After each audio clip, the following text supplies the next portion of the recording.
Assalamualaikum warahmatullahi wabarakatuh. Yang saya hormati Bapak Ibu dosen penguji uji kinerja. Perkenalkan, nama saya Fatmawati, nomor induk mahasiswa 24211851. Saya guru Sejarah Kebudayaan Islam Madrasah Sanawiyah Al-Haya Jakarta, sekaligus mahasiswa PPG dalam jabatan Kementerian Agama batch 1 LPTK IAIN Pontianak tahun 2025. Pada hari ini tanggal 9 Mei 2025, saya akan membuat video uji kinerja dengan materi pengertian dan latar belakang munculnya Khulafaur Rasyidin dengan menggunakan pendekatan PBL, Problem Based Learning. Bagaimana videonya? Mari kita saksikan bersama. Wassalamualaikum warahmatullahi wabarakatuh. Assalamualaikum warahmatullahi wabarakatuh. Waalaikumsalam warahmatullahi wabarakatuh. Assalamualaikum anak-anak. Waalaikumsalam. Apa kabar semuanya? Baik. Sehat? Ada. Anak-anak hari ini yang tidak masuk sekolah? Ada. Siapa? Ika. Dika dan April. Ada yang tahu kenapa Dika dan April tidak masuk? Tidak tahu. Tidak tahu. Ya. Ya, kita doakan kalau mereka sakit, semoga mereka diberikan kesembuhan. Amin. Ya. Kalau mereka alasannya males, mudah-mudahan mereka jadi siswa yang rajin seperti kalian. Baiklah, nah, Ibu akan mengabsen dulu ya. Siapa yang masuk hari ini? Anissa, April, sudah masuk ya tadi ya. Ardiansyah, Cantika, Deri Afgan, Rinjani, Satria, Yasmin, Jakaria, Nike. Alhamdulillah ya, semua sudah Ibu absen. Mudah-mudahan kalian tetap semangat ya, walaupun kita berada di jam-jam terakhir. Ya, biasanya tuh jam terakhir kita udah mulai ngantuk, mulai lelah ya, tapi harus tetap semangat untuk menuntut ilmu. Oke ya, biar kelihatannya seger, biar semangat kembali. Yuk, kita tepuk semangat yuk. Ya. Tepuk semangat. Semangat. Semangat. Sekali lagi, tepuk semangat. Semangat. Semangat. Oke, semangat ya kita ya. Nah, baiklah ya. Sebelum kita memasuki pembelajaran kita hari ini tentang latar belakang sejarah munculnya Khulafaur Rasyidin, kita akan membahas dulu tentang materi yang kemarin. Ya, kemarin kita membahas tentang apa? Tentang Fathul Mekah ya, dan Haji Wada. Ya, Fathul Mekah adalah peristiwa yang terjadi ketika kaum Quraisy melanggar perjanjian Hudaybiyah. Ya. Nah, akhirnya terjadi peperangan ya, yang peperangan itu dimenangkan oleh kaum muslimin. Oke, ya. Baiklah, sekarang kita masuk pada materi pembelajaran kita ya. Tapi sebelumnya, ada yang tahu nggak nih tentang Khulafaur Rasyidin? Ayo, ada yang tahu nggak tentang Khulafaur Rasyidin? Siapa yang tahu? Tunjuk tangan.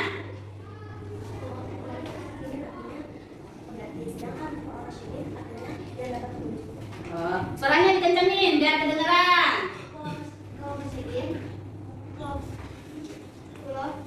Khulafa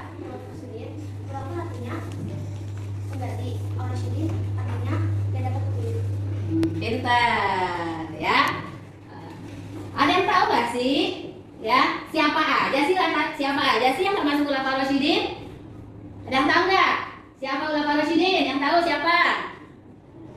Ya, siapa penggantinya Nabi setelah Nabi wafat? Ada yang tahu nggak siapa? Ya, Abu Bakar Rasyidin. Terus siapa lagi?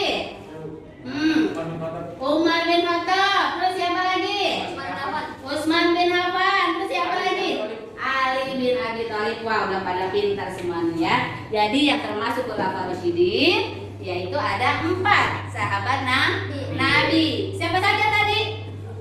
Abu Bakar As-Siddiq, terus Umar bin Khattab, Utsman bin Affan, Ali bin Abi Thalib ya. Oke. Selanjutnya kita masuk ke materi. Ya, materi kita tentang pengertian dan sejarah munculnya khulafaur rasyidin. Ya. Baiklah, sebelum pelajaran kita mulai, mari kita mengucapkan Bismillahirrahmanirrahim. Mudah-mudahan ya kita diberikan kepahaman dalam materi kali ini. Ya. Nah, dalam materi kali ini indikator pencapaian yang pertama yaitu siswa memahami pengertian khulafaur rasyidin. Ya, jadi kamu dituntut paham apa sih ya artinya atau pengertiannya khulafaur rasyidin. Yang kedua, siswa memahami latar belakang munculnya khulafaur rasyidin. Ya, maksudnya apa? Kita tahu, kita paham apa penyebabnya yang menyebabkan munculnya sahabat-sahabat Nabi menjadi pengganti Nabi Muhammad untuk memimpin umat Islam. Ya, oke. Ya, peta konsep.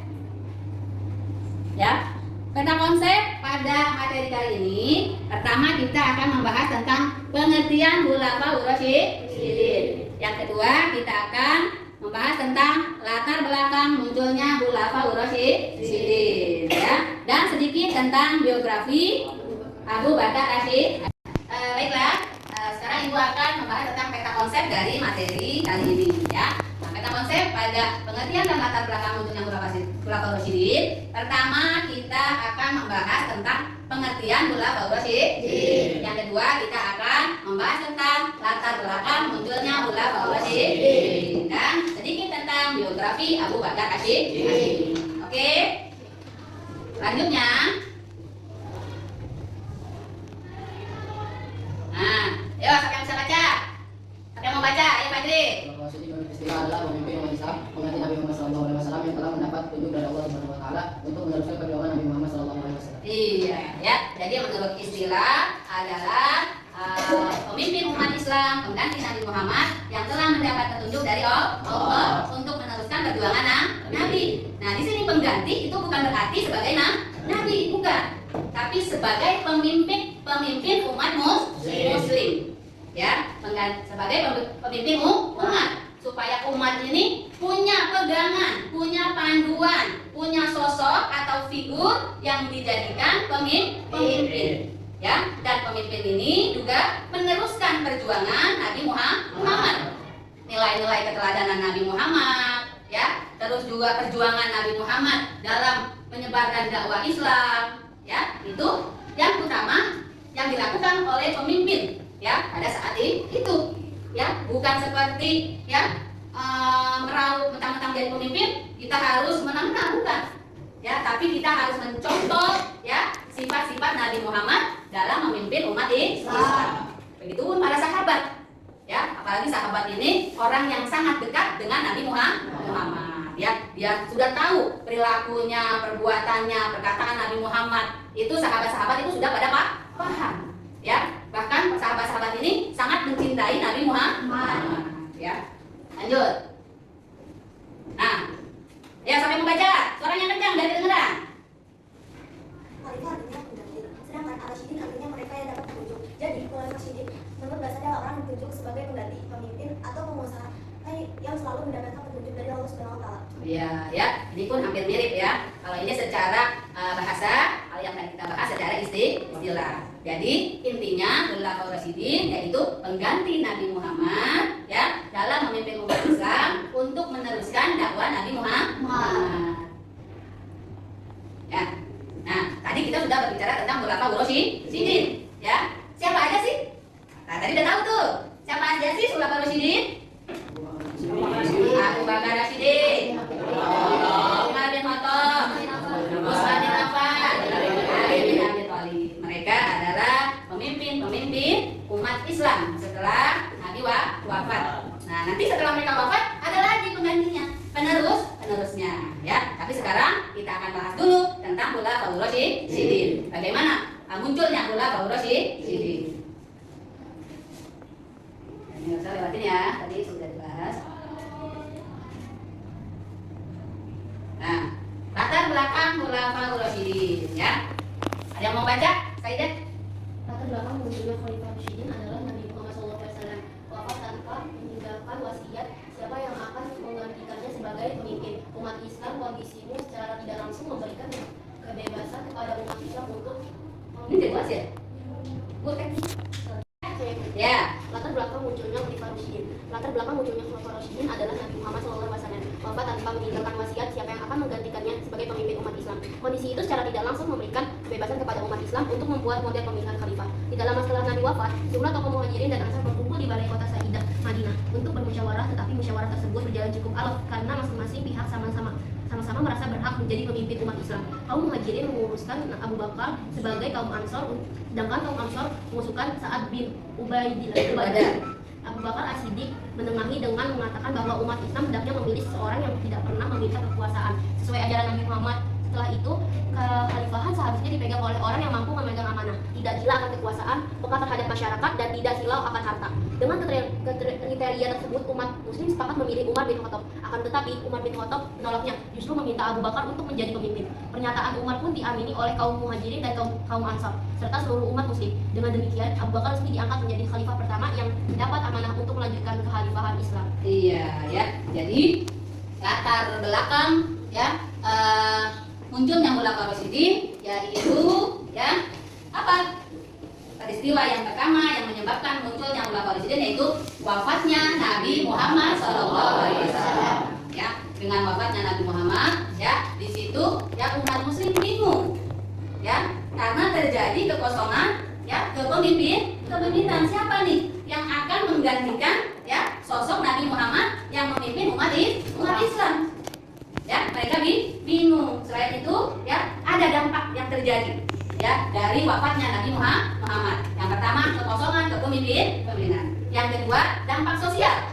Sahabat merasa sedih, merasakan duka yang sangat mendalam karena kehilangan sosok sahabat, sosok pemimpin, ya baik pemimpin umat maupun pemimpin spiritual.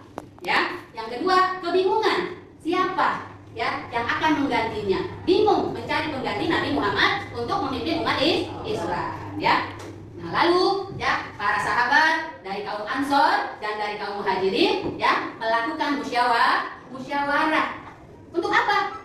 Untuk mencari pemimpin pengganti Nabi Muhammad, ya. Akhirnya mereka berkumpul di balai Bani Sa'idah, ya, antara kaum Ansor dan kaum Muhajirin. Ya, kaum Ansor ya merasa dirinya pantas karena telah menolong hijrahnya Nabi Muhammad. Ya, mereka mengajukan Sa'ad bin Ubadah untuk menjadi pemimpin umat Islam mengganti Nabi Muhammad. Begitupun kaum Muhajirin merasa orang yang ikut berjuang, ya, pada saat di Mekah, ya, mengikut Nabi hijrah ke Madinah, berjuang bersama Nabi, dia merasa pantas. Dia pun mencalonkan ya Abu Bakar As-Siddiq untuk menjadi khalifah. Terjadi ketegangan antara kaum Ansor dan kaum Muhajirin. Akhirnya, ya Umar bin Khattab menengahi ketegangan tersebut, konflik tersebut, dengan mengusulkan Abu Bakar As-Siddiq untuk menjadi pemimpin. Ya, padahal, ya kaum Ansor dan kaum Muhajirin mereka pun bersepakat untuk memilih Umar, tapi Umar tidak mau. Dia mengusulkan, ya Abu Bakar As-Siddiq. Ya, apa alasannya? Ya, alasannya kenapa? Karena Abu Bakar As-Siddiq mengakui ya peristiwa Isra Mi'raj yang terjadi pada Nabi Muhammad. Yang kedua, ya menemani Nabi hijrah dari Mekah sampai Madinah. Yang ketiga, Abu Bakar melindungi umat Islam. Ya, yang keempat, ya pada waktu Nabi sakit, ya Nabi yang menyuruh Abu Bakar untuk menggantikan ya imam sholat. Di situ ya yang menjadi latar belakang Abu Bakar ya terpilih menjadi pengganti Nabi Muhammad untuk memimpin umat Islam. Ya, paham? Paham semua? Sekarang aku tanya, oke, siapa yang dicalonkan ya oleh kaum Ansor untuk ya mengganti menggantikan Nabi Muhammad sebagai pemimpin umat Islam? Ada yang tahu tunjuk tangan? Siapa? Ayo. Dari kaum Ansor, ayo mengusulkan siapa? Siapa dari kaum Ansor? Iya, Sa'ad bin Ubadah. Ya. Nah, siapa tahu kalau dari kaum Muhajirin, ya? Dia mengusulkan siapa sebagai pengganti Rasulullah untuk memimpin umat? Iya, betul, Abu Bakar As-Siddiq. Ya. Nah, ibu tanya lagi. Apa sih yang menyebabkan terjadinya ketegangan atau konflik pada musyawarah pemilihan pemimpin umat? Apa sih yang menyebabkannya? Apa sih penyebabnya? Ada tahu nggak? Apa penyebabnya? Penyebabnya karena masing-masing pihak sama-sama merasa berhak memilih pemimpin. Pinter, ya. Karena masing-masing pihak yang merasa berhak untuk menjadi pemimpin, ya. Nah, ya. Dan ibu mau tanya nih, setelah terjadi musyawarah, siapa yang terpilih menjadi pemimpin? Ayo, yang tahu. Setelah terjadi musyawarah antara kaum Ansor dan Muhajirin, siapa yang terpilih menjadi, ya, pemimpin umat Islam menggantikan Nabi Muhammad? Siapa? Abu Bakar As-Siddiq. Ayo yang lain, tepuk tangannya, lihat semangat. Ayo yang lain harus semangat, ya. Nah, ibu tanya lagi nih, siapa yang tahu? Ya, siapa yang tahu di mana tempat, ya, mereka bermusyawarah? Yang lain, siapa yang tahu? Iya, pintar, di Balai Kota Sahidah, ya. Nah, siapa yang tahu lagi? Ya, bagaimana cara memilih pemimpinnya? Pintar, dengan bermusyawarah, mengambil keputusan, ya, dengan disepakati oleh kedua belah pihak. Pintar. Ayo yang lain, mana tepuk tangannya lagi? Ya, semangat, yang belakang harus jawab, ya. Nah, ibu tanya lagi nih. Yuk, sama yang nggak pernah jawab nih di belakang. Ayo, siap-siap. Tito, ya. Apa sih yang melatar belakangi, ya, Abu Bakar terpilih menjadi pemimpin? Apa yang melatar belakanginya? Apa yang melatar belakanginya? Mengakui Isra Mi'raj, memenuhi hijrah Nabi Muhammad, Menemani hijrah Nabi Muhammad, ya, terus pemeluk agama Islam, melindungi pemeluk agama Islam, imam sholat. ya, menggantikan Nabi, ya, menjadi imam sholat. Pintar, bukan amat itu. Ya, ibu tanya nih, kapan wafatnya Nabi Muhammad? Siapa yang tahu? Nabi Muhammad wafat di hari Senin 12 Rabiul Awal 11 Hijriah atau 8 Juni 632 Masehi. Iya, pintar. Oke, ya. Jadi kalian sudah tahu ya runtutan peristiwa yang melatar belakangi munculnya Khulafaur Rasyidin. Yang pertama, wafatnya Nabi Muhammad. Ya, setelah Nabi wafat terjadi kekosongan kepemimpinan. Selanjutnya ada dampak sosialnya, yaitu, ya, merasa kehilangan yang sangat besar, kedukaan yang sangat besar, ya, yang terjadi pada sahabat-sahabat Nabi. Terus juga kebingungan mencari pengganti Nabi Muhammad untuk memimpin umat Islam. Terus juga, ya, disitulah mulai terjadinya pencarian siapa, ya, pengganti Nabi dengan cara bermusyawarah antara kaum Ansor dan kaum Muhajirin, ya. Nah, setelah itu terjadilah, ya, terpilihlah pemimpin baru, ya, pengganti Nabi Muhammad. Yang pertama siapa? Abu Bakar As-Siddiq. Jadi khalifah pertama, ya, Khulafaur Rasyidin, yaitu siapa?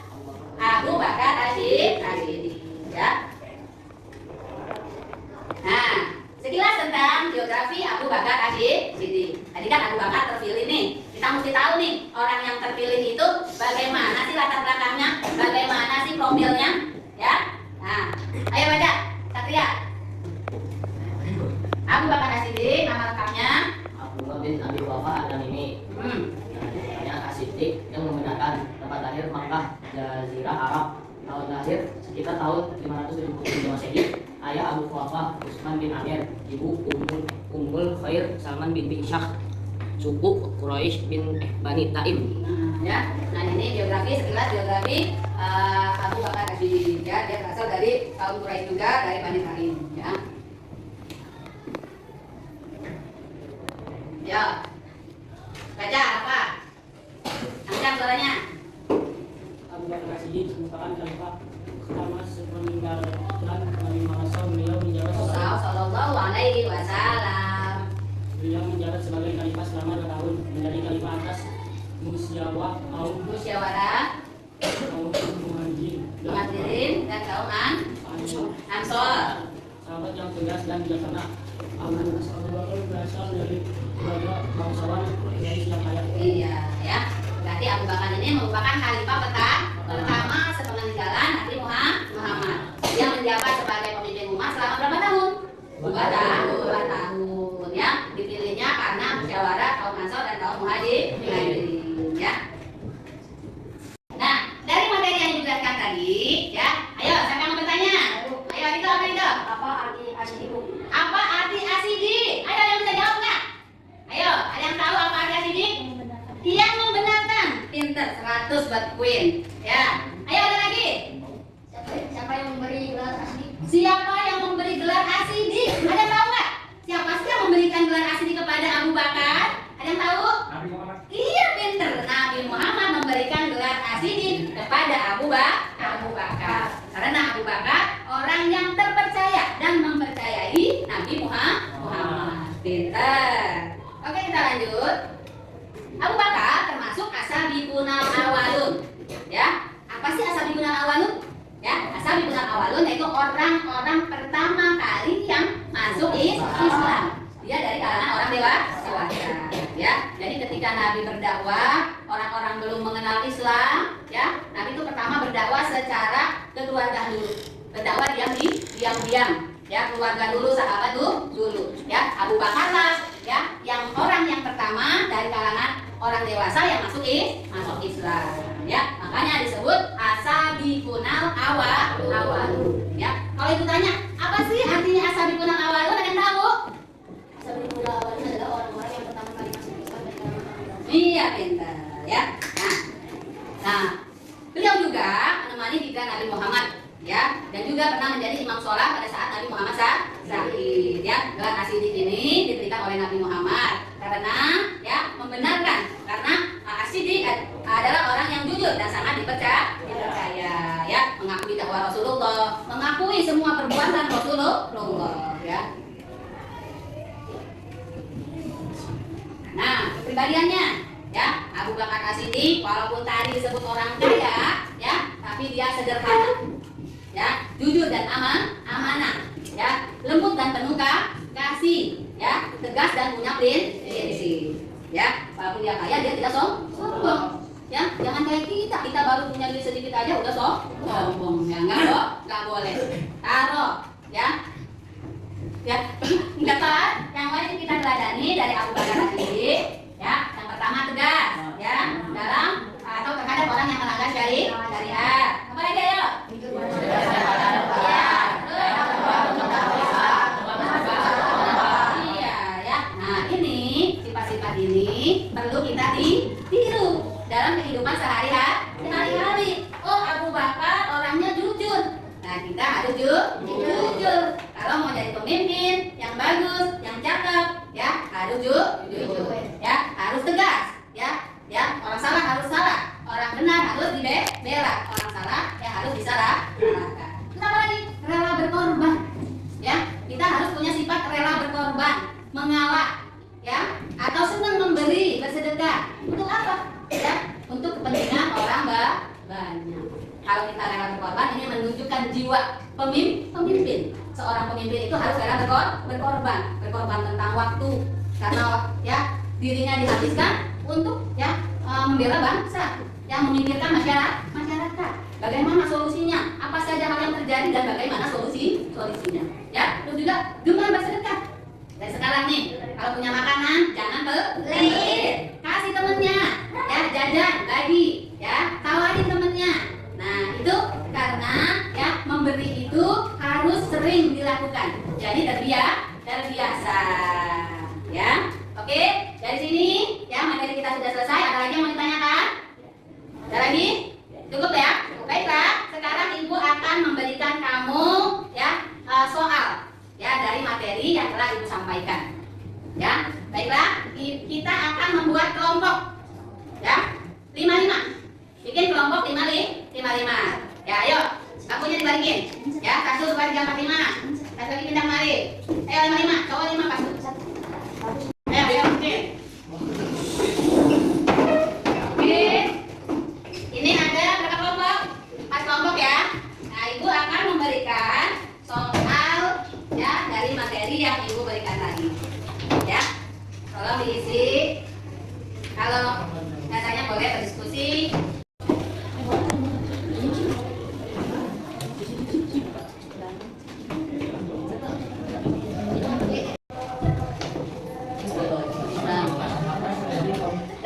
Tidak mau dapat siapa?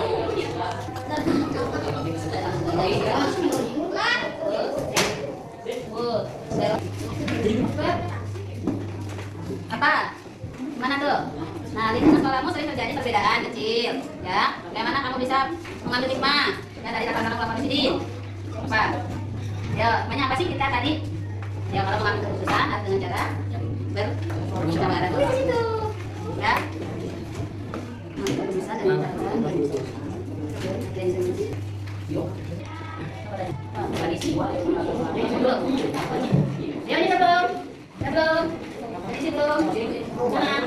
kita membahas tentang pemilihan, terus juga akhirnya keduanya saling mengalah. Itu berarti kata nah, ya nih.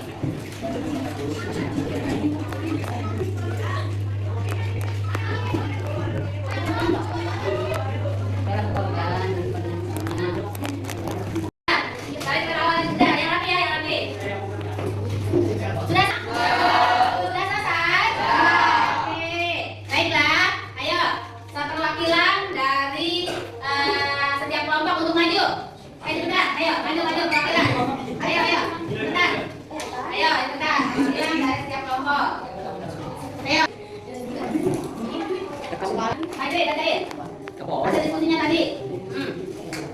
Yang kencang suaranya. Baca.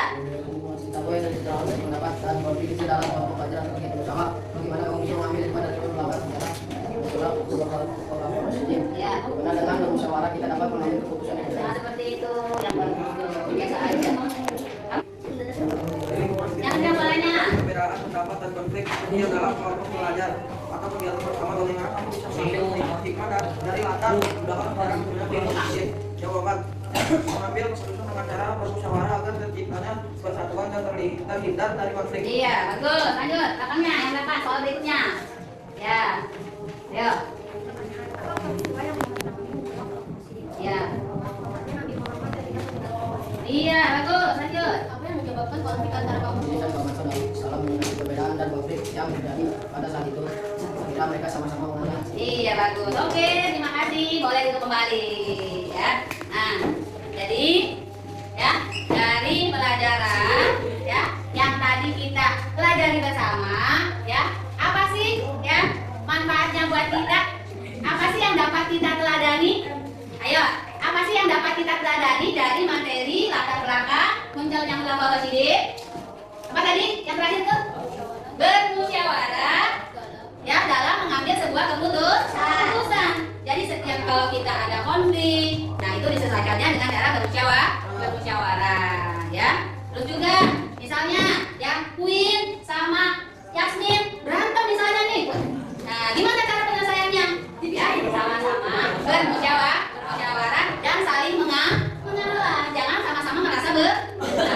Ya, kalau kita sudah paham, sudah tahu, kita harus praktekin ya. Kita nggak boleh punya sikap egois, ya. Kita nggak boleh punya sikap mementingkan diri sendiri. Ya. Nah itu pelajaran yang kita dapat hari ini dari ya munculnya Khulafaur Rasyidin atau latar belakang munculnya Khulafaur Rasyidin. Ya. Ayo tadi ulang lagi. Apa pelajaran yang dapat kita ambil? Ini sana, nanti suaranya. bermusyawarah dalam setiap pengambilan keputusan. Iya, bermusyawarah dalam setiap mengambil keputusan. Apa lagi? Apa lagi? Apa lagi? Ya? Apa lagi? Ayo. Rela? Apa tadi? Iya terus demi betul. Rela berkorban demi kepentingan bersama. Oke. Terima kasih semuanya. Ada yang mau ditanyakan lagi? Sudah selesai? Sudah lelah ya? Oke, baiklah ya. Ibu ucapkan terima kasih. Ya, mudah-mudahan materi yang Ibu sampaikan ya dapat bermanfaat. Ayo, kita tutup dengan doa. Berdoa. Bismillah.